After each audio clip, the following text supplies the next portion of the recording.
Boris Sanchez was talking to Stephen Miller about this today and asked him, actually, the truth is, when you listen to this, the question was actually about the profiling of Latinos, but here's how Stephen Miller responded to that question.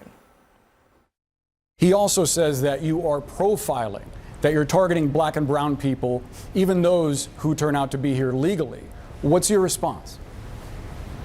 Well, first of all, the black people in Chicago are thrilled that we're getting the illegal aliens out of their communities who are stealing their housing, jobs, and resources. The illegal aliens who are here are taking jobs away from blacks, they're taking jobs away from whites, they're taking jobs away from Latinos. We cannot have a system of law in this country that privileges illegal aliens over American citizens.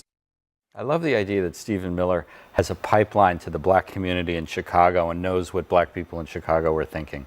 I kind of doubt that's the case. But he does understand the politics of division. Well, absolutely. He understands that very well. You know, it is true that the mayor of Chicago is not allowed to obstruct the work of ICE. And I think some of what he said comes very close to obstructing that. And that's just simply not the law. He's right that people inside buildings can demand a warrant from ICE if they can, and they're not obliged to let them in.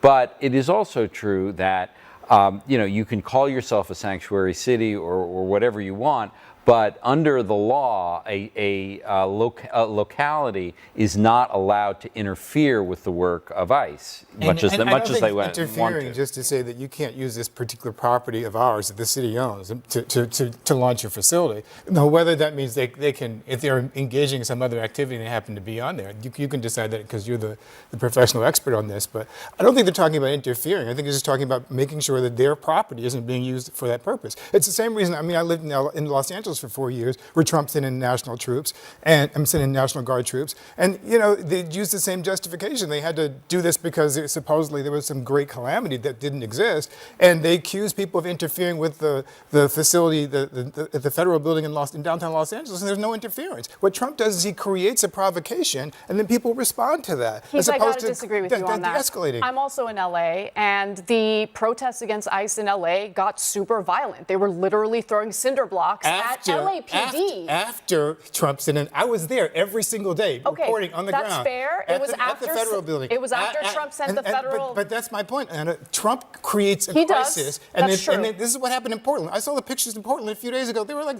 10, 15 people. They were blowing bubbles and stuff. Then Trump sends in the National Guard. You've got hundreds of people there. Trump creates a crisis. He does. That's true. How is the point that I want to make is it's fine for ICE to carry out its duties. The problem that I have is that they are terrorizing American citizens and doing it. You're ICE. You just got this massive influx of federal money. You're not able to do a targeted raid where you know exactly which units these people are in. Just answer one question. Why are Democrats okay with immigrants not being able to follow the law? Why is that okay? Why is that the one law? Nobody said that. So That's a straw man. why, when the enforcement happens, why is it such a problem? Why is the protest always against ICE? Why is the protest always for sanctuary cities? Why isn't the protest for law enforcement? Very quickly. The answer is that law enforcement says that if they have to cooperate with ICE, that means that local immigrant communities will feel less likely to actually cooperate with the police. Who are the good guys? The police or the people breaking the law? Who are the good guys? The police or the people breaking the law? The local police are saying that they don't want to be co-opted in the ICE campaign because it makes people less likely to cooperate with them. I just think it's always important to point out there is almost universal agreement in this country that criminal people who are undocumented should be kicked out of the country. Virtually. Really? I remember the Democratic primary. The Democratic primary, they asked every candidate, hold on a second. Who thinks there should be free health care for illegal immigrants? They all raised their hand. Every one of them. Every one of them. That's a red herring. That was people who are here. Let her speak, please. She's talking about criminals. That's not really in dispute here.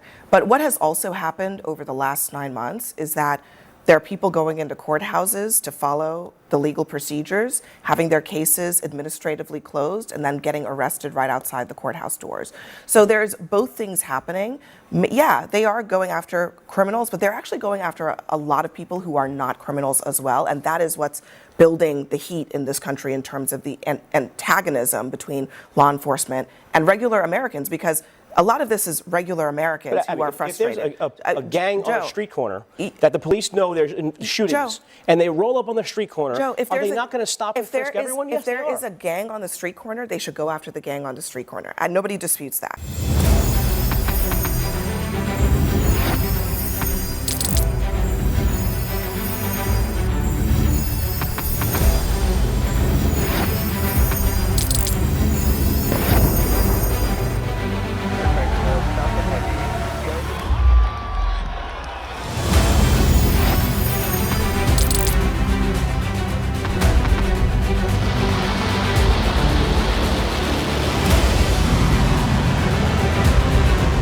been fighting so long and so hard that they don't know what the they're doing.